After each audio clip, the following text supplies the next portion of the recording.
Hi, my name is Jessica Wu, and I'm representing Fan TV. Today, I'm here with Mark Matthews doing his tattoo at Tattoo Madness in San Bruno. How are you doing today, Mark? Pretty good, pretty good. Just doing what I do. Another day at the office. Awesome. How you feeling? I hear there's a grand opening soon. Yeah. We're down here at 115 El Camino Real in San Bruno. This an upcoming Saturday, June 15th, we're going to be having a grand opening bash. Starts at noon, goes until 8 o'clock at night. We're going to have barbecue, music, all kinds of raffles, prizes, a whole bunch of cool stuff. So if you want to come get your grub on, see what's up with some good tattoos, check out some dope motorcycles, some cool peeps, this is where you need to be. Cool. What brings you to San Bruno? Weren't you up in Sacramento? Yeah, well, hold on, let me turn this off.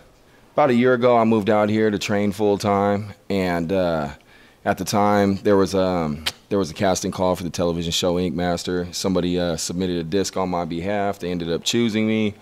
Fast forward to here and now, I'm out here, dropped an anchor, started tattooing out here in the Bay. In Sacramento, the tattoo industry is pretty diluted, but out here in the Bay Area, there's a lot of quality tattooers, and there just seems a better overall tattoo etiquette. So this is where I want to tattoo at.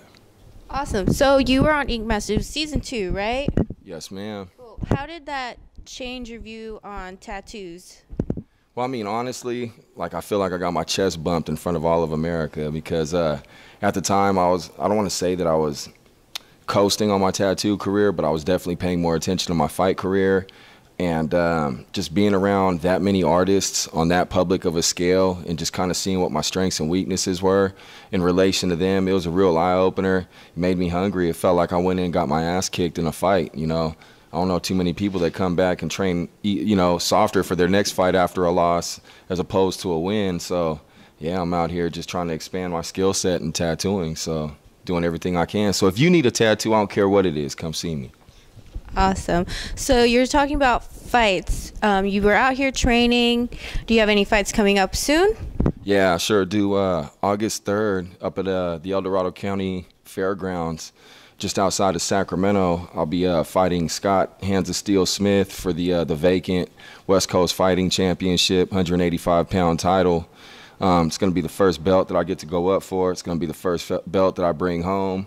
And I'm just pumped on this opportunity. Scott's a big jump up in the quality of opponents that I've fought before, but not to take anything away from the guy. I feel I've got a better overall skill set. I know he packs big power in his hands, but as long as I stay active and do what I'm supposed to do in the fight, I'm bringing that belt home, plain and simple. Good. So how do you feel in your training? So you're tattooing and your training, is there a good balance within your time that you're spending in both? I know you're traveling, tattooing, but you also got to stay here to train. So how do you feel your training is going to be? And do you have a game plan? Yeah, I definitely have a game plan for Scott. But as far as training and everything, man, I've been real fortunate, like even with all the gym politics that go on in the MMA landscape. I'm pretty much welcome anywhere that I go. So even if I have to travel, I can always get in some work at a gym. And when things get to this point, I'm traveling this much, I kind of learned that I have to structure my own fight camps and make sure that I go to certain places and pick up certain things. And at the end of the day, as long as I got all these things put together, you know, my change sack is full. When I swing it, it's going to hurt. So. Awesome. And then how do you feel like your tattooing as an artist and your art as an MMA fighter, do you feel they coincide with each other? Does one like inspire the other? Your artwork inspires how you fight, your fighting style inspires your artwork.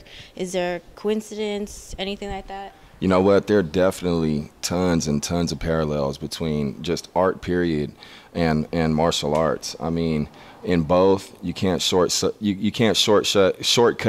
getting to the end result, and in either, if you take a chance on technique, you chance the result. So, I mean, in both worlds, repetition is everything. The more practice you get, the better you get. And with that being said, man, they're two very strong passions of mine, and I can't say that I've definitely found a balance yet. I just make it work, you know. Sometimes there's a week that, man, my pockets might hurt because I was in the gym all week last week. I didn't make any money, and I've got these bills coming up, so I'll just hit the tattoo shop for like a day or two and then get right back in the gym. So I haven't quite learned how to balance it yet, but they both frustrate me enough that it keeps me in the gym and pushing. All right. That's good. So you're super, super busy. Keep 'em Yes, busy. Awesome. yes. And you got a little baby girl. You love her. Oh, yeah, my daughter's Savina. I've got a son, Marcos.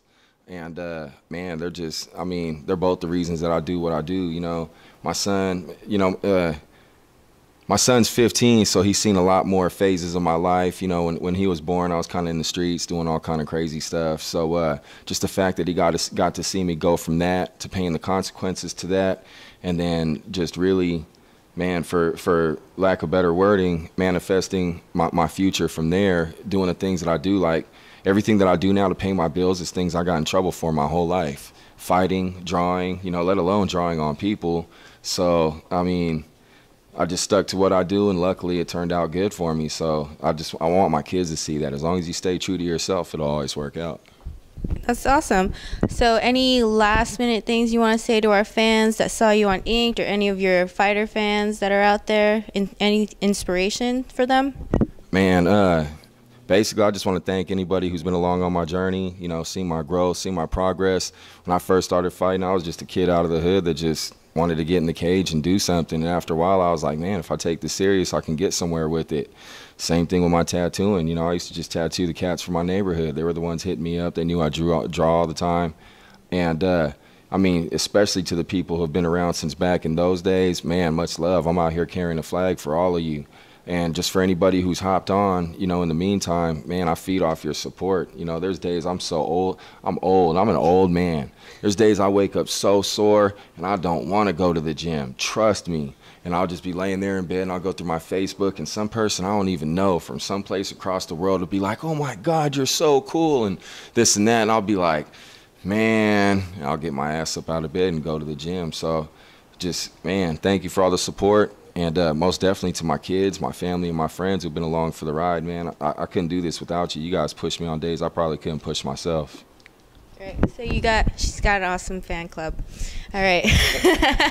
And when is our launch party again? June 15th, right here, Tattoo Madness, which is inside of Motorcycle Madness, 115 El Camino Real, San Bruno, California. Be there or don't. Perfect. Once again, this is Mark Matthews. Awesome interview. My name's Jess Wu for Fan TV.